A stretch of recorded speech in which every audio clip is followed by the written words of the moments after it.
Han Li spoke with measured calm, suggesting that he and Senior Lu Hua handle the Star Falcon restriction alone, trading speed for safety. Yet Mistress Lu Hua immediately rejected the idea, his tone firm. The Star Falcon restriction had been designed for 5 cultivators acting in unison. Any deviation would upset its balance and cause total collapse. With that, he cut off further discussion and ordered them to begin. Before the work commenced, Mistress Lu Hua patiently explained the intricacies of the Star Falcon restriction once more.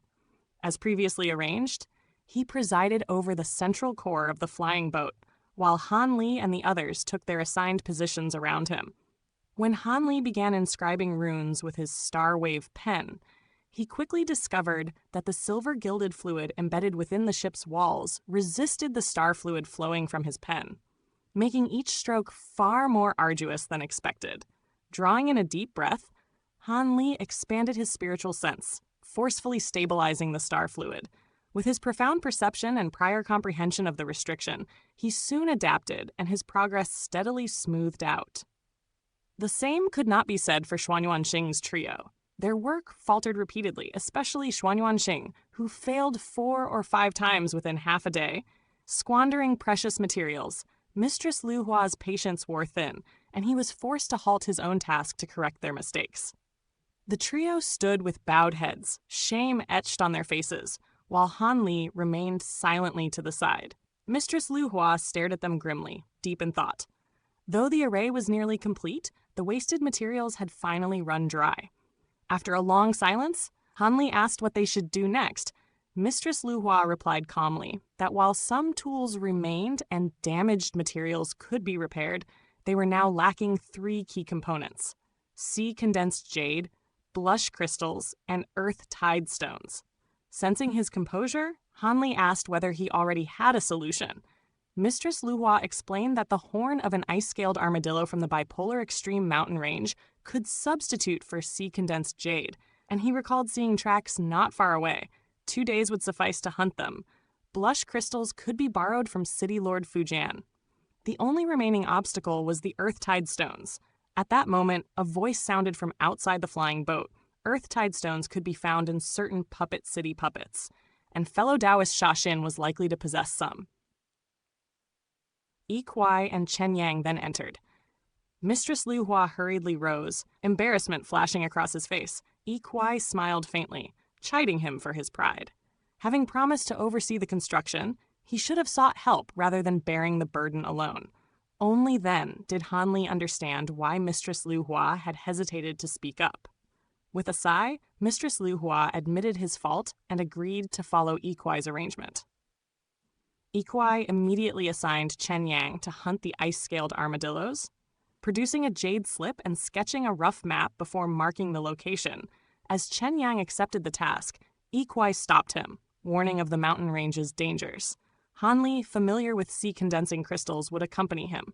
Han Li nodded in agreement. Xuanyuanxing then stepped forward, requesting to join them to atone for his mistakes, and Yi Kuai consented. After brief preparations, the 3 departed. Retracing their steps, they advanced swiftly and reached the marked area within a day. As night fell, the glacial aura thickened and freezing winds howled ceaselessly. Even with their formidable physiques, numbness crept into their limbs. Sensing the abnormal conditions, Chen Yang suggested finding shelter, and Xuanyuanxing eagerly agreed. Han Li raised no objections. They soon discovered a concealed cave. Inside, the cold eased slightly, bringing them relief. Xuanyuanxing, suffering the most, retreated deeper within and produced a small brazier and bamboo container, pouring in a black, oily substance. With a spark, it burst into roaring flames. Han Li frowned. Such brightness could attract beasts, but seeing Chen Yang unconcerned, he held his tongue. Xuanyuanxing invited them closer, and the heat proved astonishing, like basking beneath a midday sun despite the frozen night. Xuanyuanxing casually explained it was merely refined beast fat. As the winds outside intensified, the cave remained warm and still, a haven amid desolation. Their stiff bodies loosened, and with their task relatively simple, they conversed lightly until fatigue claimed them. Xuanyuanxing soon slept, and Chen Yang rested in meditation. Han Li alone stayed awake, gazing into the flames. Later, Chen Yang sent a voice transmission asking why Han Li did not rest. Han Li replied that in the perilous bipolar extreme mountain range, someone should remain vigilant through the night. Chen Yang chuckled, praising his caution and predicting his future achievements in the Great Ruins. Han Li merely smiled, saying he sought only experience. Chen Yang then asked pointedly whether none of the Great Ruins' treasures tempted him, mentioning rumors of Han Li's prior discussion with Lu Hua about heavenly Qilin crystals, his tone laden with implication. That is correct. I went to visit Senior Lu Hua to seek a method to rid myself of the black tribulation centipede within my body. Fellow Taoist Chen's information network is truly impressive, Han Li replied calmly. Please do not misunderstand me. Fellow Taoist Li, I was not following you. I merely learned of this matter by coincidence. Chen Yang said with a genial smile. Heavenly Qilin crystals do exist within the Great Ruins. Should you require my aid, I will certainly spare no effort to help you obtain one. Many thanks for your concern, fellow Taoist Chen, Han Li answered. You have yet to truly explore the Great Ruins, having not entered the Scalptia spatial domain before. I, however, have ventured there several times already, Chen Yang continued, his tone gradually growing strange. Before treasures of true allure, friendships, and even the divide between cities become meaningless, you are a clever man, so I trust you understand this without further explanation. Han Li glanced at him briefly, remaining silent. In my eyes, an individual's strength is insignificant within the Great Ruins. I have long admired you. If you are willing to cooperate with me, I can guarantee a heavenly Qilin crystal will be yours. I urge you to consider this carefully. Chen Yang said, then closed his eyes and spoke no more. Han Li did not respond, only narrowing his eyes slightly. As the time to enter the Great Ruins drew near, the temporary alliance between Puppet City and Profound City was nearing its end. Each city lord was clearly nurturing private designs. Though Han Li nominally served under Chen Yang, the special circumstances meant obedience was no longer absolute. Chen Yang's intentions were obvious enough, yet his true aims remained unclear. Han Li had no desire to bind himself hastily under such uncertain conditions. Let's move. We still have some distance to cover, Chen Yang said, turning to leave. Han Li drew in a breath of icy air, his brows knitting together. Perhaps due to keeping watch through the night, weariness weighed upon him, his strength sluggish and dull. What's the matter, fellow Taoist Li? You seem unwell, Suan Yuanxing asked. It's nothing. I'm simply not yet accustomed to this environment, Han Li replied. He took a deep breath and circulated his bloodline power. Warmth surged through him, and the fatigue swiftly dissipated. Then let us depart, Xuan Yuanxing said. Han Li nodded and was about to exit the cave when his expression shifted. He turned toward the distant mountains to the left, where two figures were racing swiftly across the terrain. One was Zhuo Ji of Puppet City. The other was a dwarf-like man, barely 4 feet tall. Hide! Chen Yang urged urgently. He slipped behind a massive boulder at once, while Han Li and Xuan Yuanxing followed suit. The two Puppet City cultivators passed without noticing them and soon vanished into the distance. Only then did the trio emerge from hiding. What are they doing here? Xuan Yuanxing asked. The bipolar extreme mountain range is rich in treasures and rare scaled beasts. Puppet City cultivators searching this area is hardly strange, Chen Yang replied. We have our own mission. Best not to court unnecessary trouble. Do they pose a threat? Han Li asked. The taller is Zhuo Ge, the shorter Wu Yun. Both are elite figures of Puppet City, Chen Yang said gravely. Their true strength is difficult to judge. A cultivator's power is amplified by their puppets. With a strong puppet, even an ordinary cultivator can increase their might tenfold. Never underestimate them. Han Li and Xuan Yuanxing nodded. After waiting a while longer, Chen Yang said, they should be far enough away now. Let us proceed. They traveled for nearly half a day before reaching a vast basin nestled between mountain peaks. Scattered rocks littered the ground as frigid winds howled through, producing a rustling sound like countless insects crawling. A thin layer of pale blue mist lingered at the basin's bottom, unmoved by the wind. Chen Yang consulted a jade slip briefly, then nodded. This is the place. The basin was circular and immense, its far edge invisible. Chen Yang led the way inside, followed by Han Li and Xuan Yuanxing. Due to its sheer size, they agreed to split up. Han Li searching the left, Chen Yang the center, and Xuan Yuanxing the right, planning to regroup at the entrance a day later. Half a day passed. With a thunderous blow, Han Li's fist smashed down upon the head of a snow wolf scaled beast. Its skull burst apart and its huge body collapsed, twitching briefly before falling still. Han Li extracted its beast core and stored it away, his brows tightly furrowed. The spatial pressure within the bipolar extreme mountain range was even heavier than in Profound City, limiting his spiritual sense to roughly 20 kilometers. Despite hours of searching, he had yet to encounter an ice-scaled armadillo, though other scaled beasts were plentiful. Ahead, the rocks grew increasingly massive, some towering like small mountains. The blue mist thickened as well. This won't do. After some thought, Han Li leaped atop a boulder, then another, bounding from rock to rock while extending his spiritual sense. Though this made him an obvious target amid the many dangerous scaled beasts, speed was his only option if he wished to locate an ice-scaled armadillo swiftly. After repelling 2 surprise attacks, his eyes suddenly lit up. He turned sharply to the right and rushed off. Moments later, he arrived at a dense quarry of translucent white rocks, each radiating a bone-chilling glacial aura. These were no ordinary stones, but a special ore. There, a scaled beast taller than an adult human was gnawing on the white ore. Its body was covered in blue scales, a long tail dragging behind, and a translucent blue-white horn protruded from its forehead. An ice-scaled armadillo. Alerted by Han Li's approach, it shrieked like a crying infant and fled as a streak of blue light, astonishingly fast. "You're not escaping!" Han Li shouted. The profound acupoints in his legs flared, white light forming a starry cloud that lifted him skyward. He stomped upon the air itself, space rippling violently as he surged forward, reaching for the beast. The armadillo whipped its tail against the ground, twisting mid-flight to barely evade his grasp. Surprise flickered through Han Li's eyes. He twisted in midair and stomped again, changing direction with a dull boom. At the same time, he flicked his fingers, sending 2 sharp projections slicing forward. The ice-scaled armadillo was blasted away, tumbling before crashing into a boulder.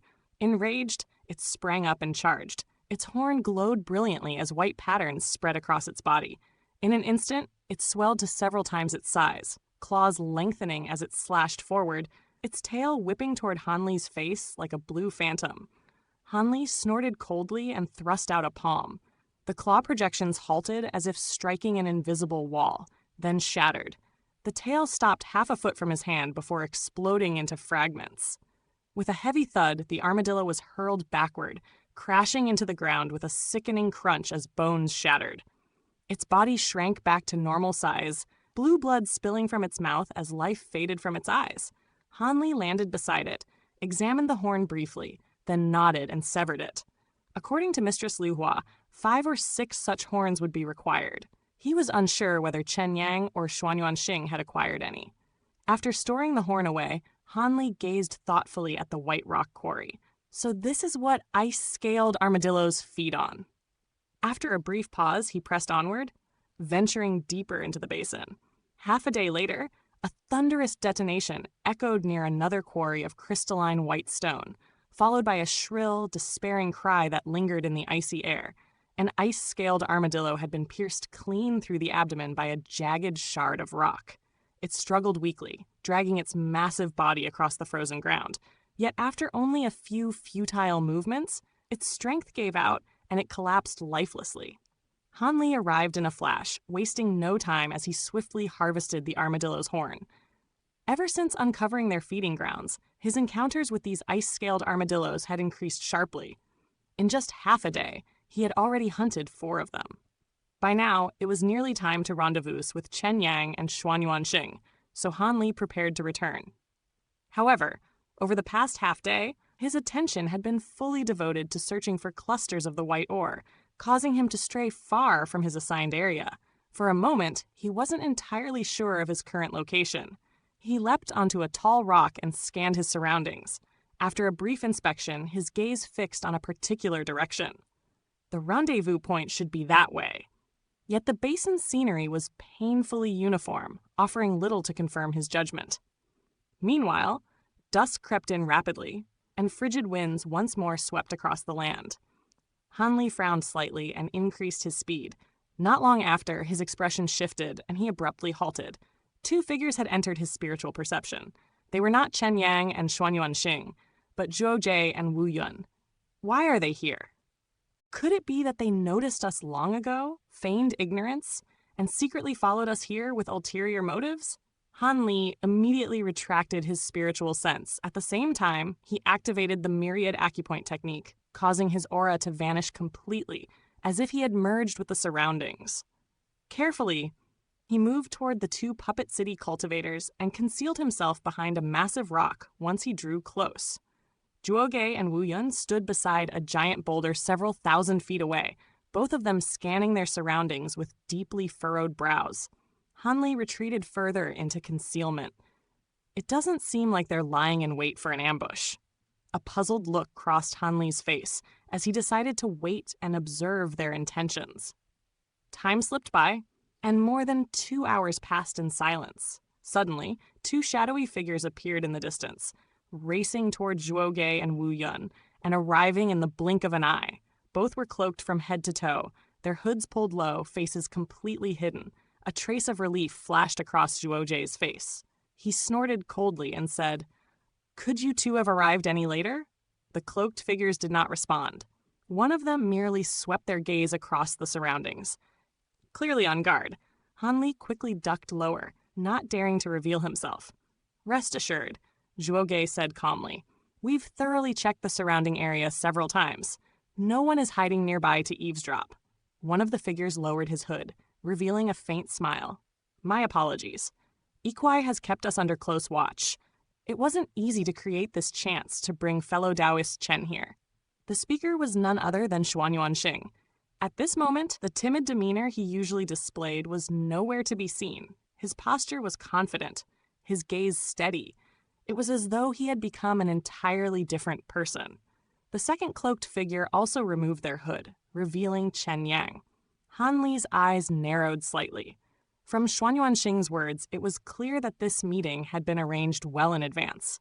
Moreover, Xuanyuan Xing had said he manufactured this opportunity. Did that mean he had intentionally failed his array inscriptions, wasting all those materials just to slip away here with Chen Yang? If so, then Xuanyuan Xing's act had fooled everyone flawlessly. "I've heard many impressive things about you, City Lord Chen," Zhuo Ge said with a smile. "Enough talk. Show me the proof," Chen Yang replied coldly. Unperturbed, Zhuo Ge retrieved a crimson jade slab and handed it over. Just as Han Li focused his attention, the slab passed into Chen Yang's hand, blocking his view. Even so, in that fleeting instant, Han Li caught sight of densely packed, fine text etched across the slab, along with what appeared to be a complex array diagram. Chen Yang examined it closely. Shock, fury, and indignation flashed across his face in quick succession. After several breaths, he steadied himself and calmly stored the jade slab away without asking permission. Zhuo Jie showed no displeasure. After a moment of silence, Chen Yang spoke. "I agree to your proposal. However," what followed was conveyed entirely through voice transmission. The four men conversed in silence, expressions shifting subtly. Before long, they all nodded in unison, having evidently reached an agreement. "Very well. Everything that needed to be said has been said. Let's end it here," Chen Yang declared before turning to leave. Xuanyuan Xing nodded briefly at Zhuo Ge and Wu Yun, then departed after Chen Yang. Once they were gone, Wu Yun asked in her soft, childlike voice, "Zhuo Jie, do you think Chen Yang will truly do what we agreed on?" "He has no other choice," Zhuo Jie replied indifferently. "I suppose that's true," Wu Yun said, nodding. The two soon departed as well. Only after a long while did Han Li emerge from hiding, a contemplative look on his face. Without lingering, he also left the area. Night passed swiftly. At the entrance to the basin, Chen Yang and Xuanyuan Xing stood side by side, as if waiting for someone. Before long, a figure approached from the distance. It was Han Li.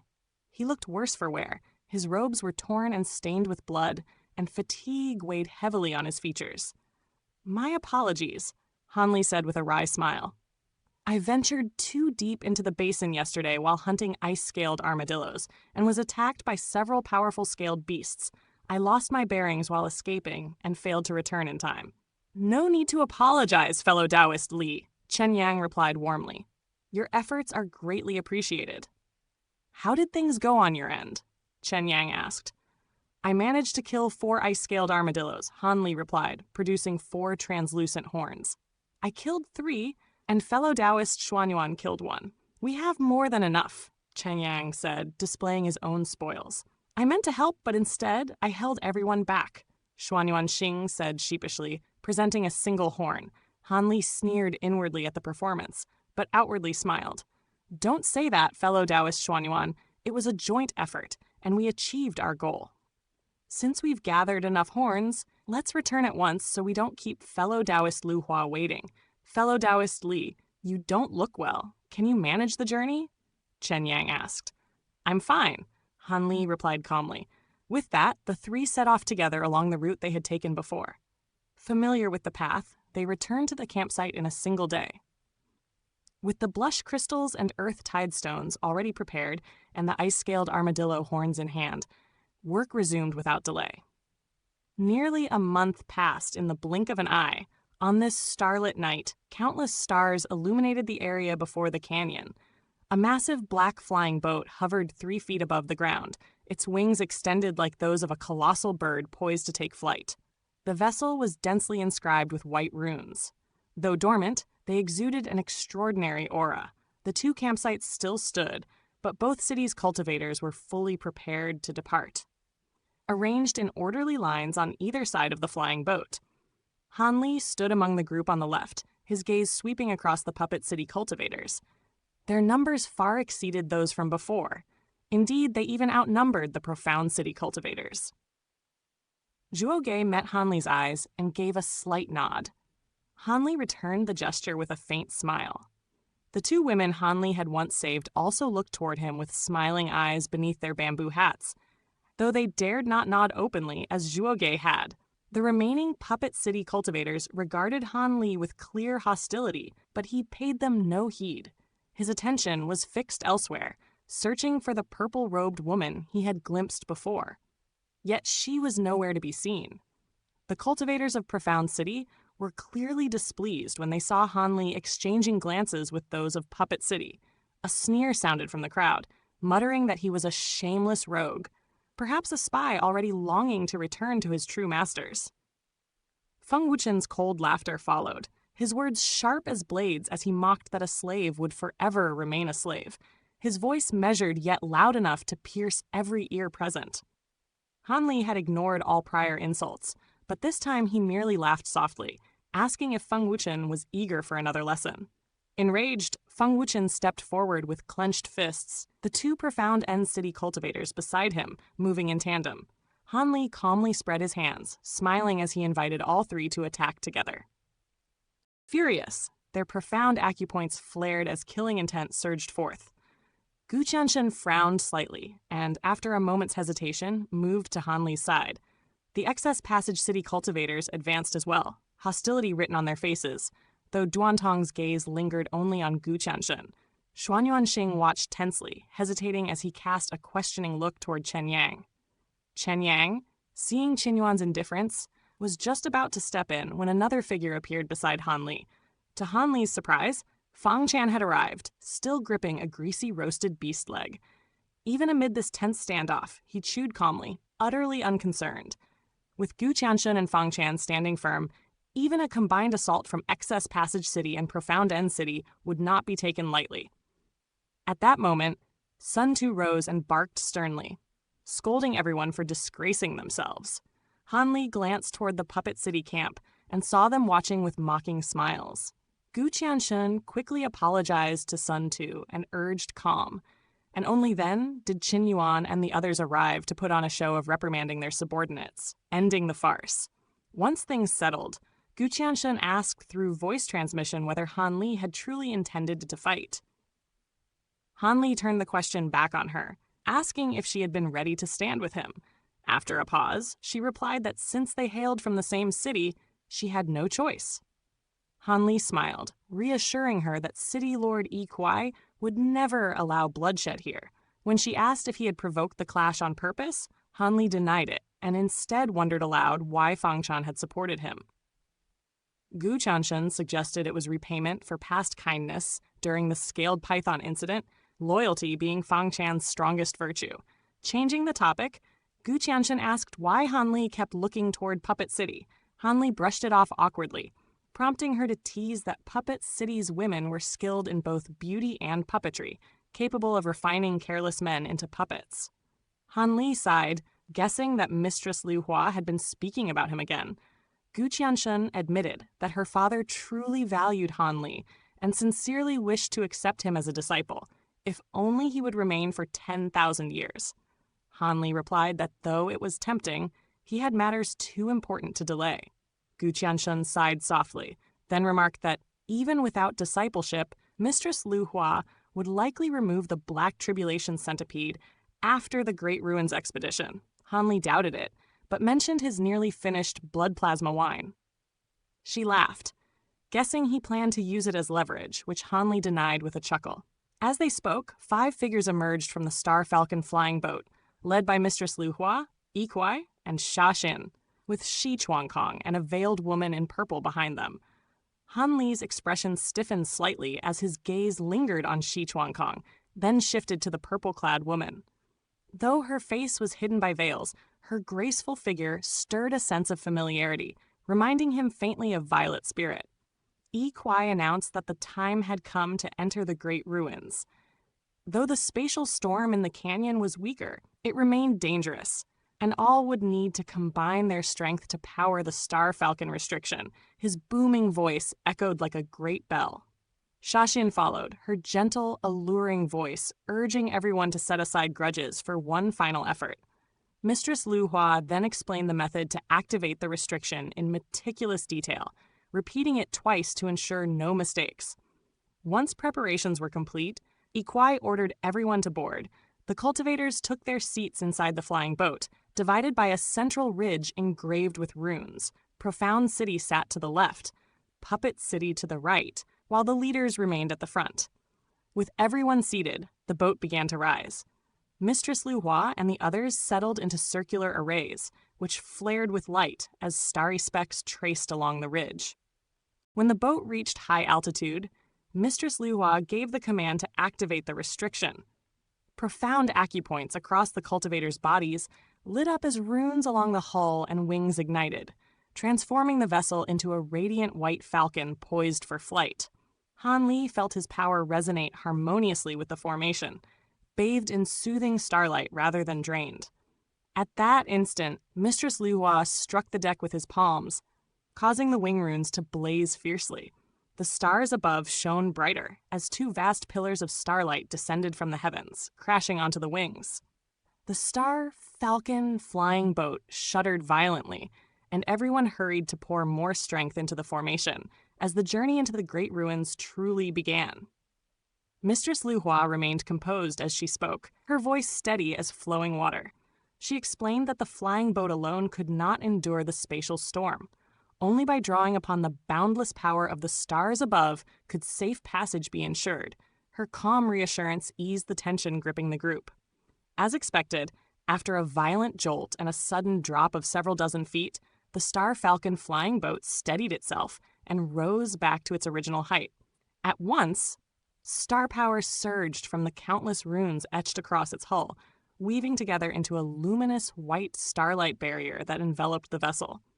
Moments later, the wings on either side beat rhythmically, and the flying boat began its slow advance into the canyon. Han Li sensed extremes pressing in from both sides, a bone-freezing chill to his left and searing heat to his right, and sharpened his focus on the surroundings.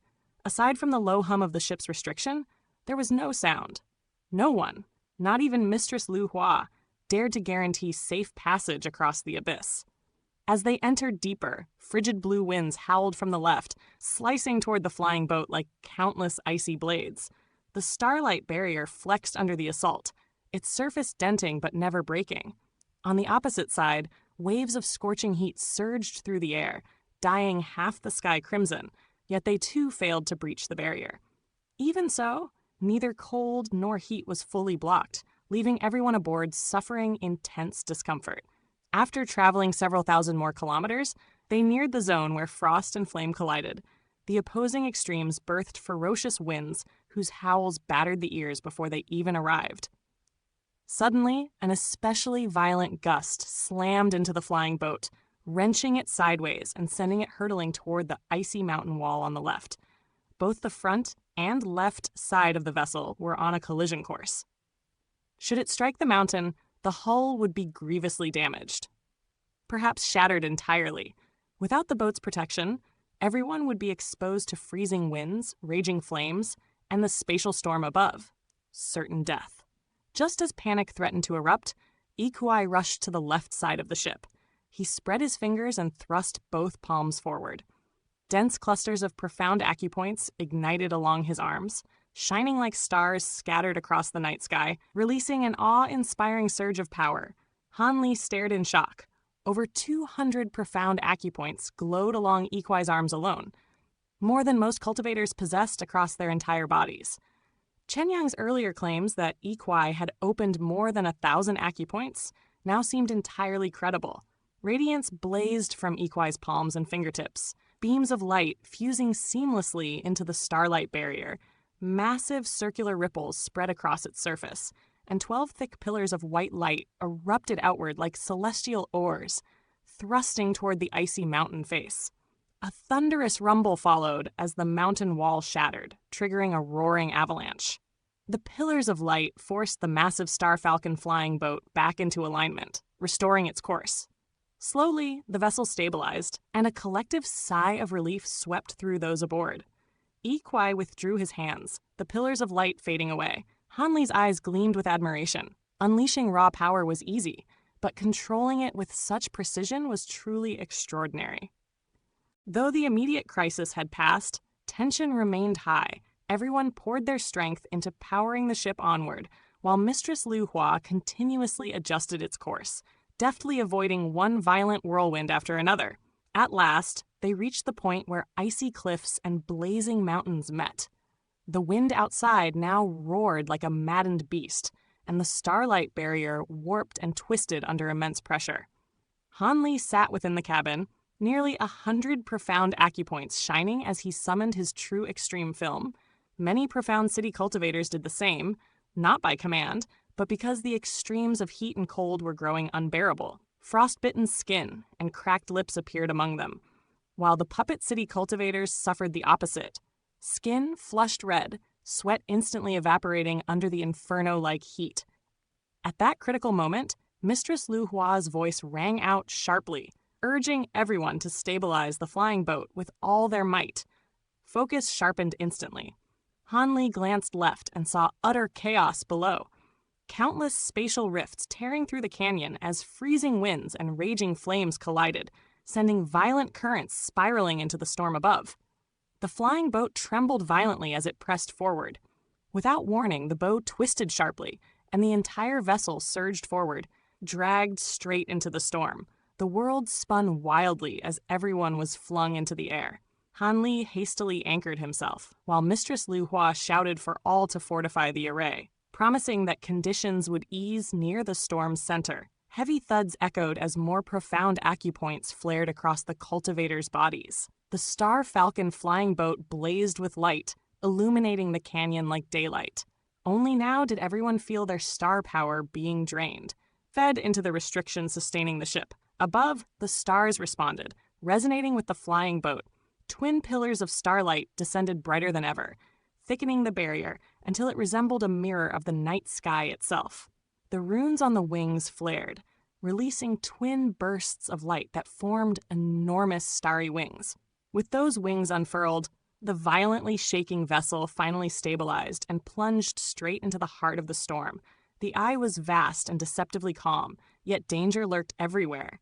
Suddenly, a terrifying suction force seized the flying boat, dragging it downward at alarming speed. Han Li frowned as he saw chaos thousands of feet below. Blue frost and crimson flames intertwined in a churning mass. Beneath them gaped a black vortex like the eye of a colossal demon. The source of the pull. In mere moments, the flying boat dropped over 1,000 feet. Freezing cold and blazing heat surged upward together, plunging everyone into a hellish storm of fire and ice. Just then, a delicate cry rang out from the front. 4 golden puppets leapt from the right side of the cabin, plunging straight into the abyss. Heavy impacts followed, and the ship shuddered as its descent slowed, as if something below had taken its weight. Han Li leaned over the side and saw one puppet braced beneath the stern, supporting it on its shoulder. Dozens of white lights glimmered across its body, each embedded with a beast core. Its legs had transformed into a lotus-like platform, star power surging forth like blazing flames, generating immense propulsion that gradually arrested the flying boat's fall.